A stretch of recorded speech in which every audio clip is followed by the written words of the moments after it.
P T I رہنما شیر افضل مروت کے خلاف اسلام آباد میں درج مقدمات کی تعداد 15 ہے۔ اسلام آباد پولیس کی جانب سے تمام مقدمات کی رپورٹ اسلام آباد ہائی کورٹ میں جمع کرا دی گئی۔ دوران کیس شیر افضل مروت نے عدالت کو بتایا کہ آپ کے حکم کے باوجود مجھے پولیس گرفتار کرنے کے لیے عدالت پہنچ گئی، جس پر جسٹس ارباب طاہر نے ریمارکس دیے کہ مروت صاحب آپ کی جب حکومت میں تھے وہ بھی دھندے کر رہی تھی۔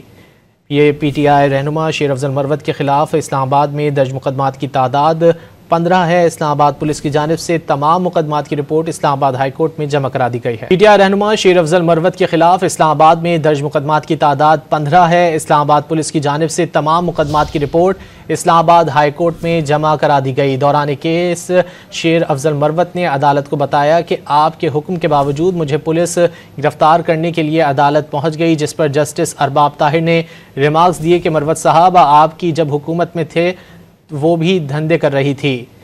یہ پی ٹی آئی رہنما شیر افضل مروت کے خلاف اسلام آباد میں درج مقدمات کی تعداد 15 ہے۔ اسلام آباد پولیس کی جانب سے تمام مقدمات کی رپورٹ اسلام آباد ہائی کورٹ میں جمع کرا دی گئی ہے۔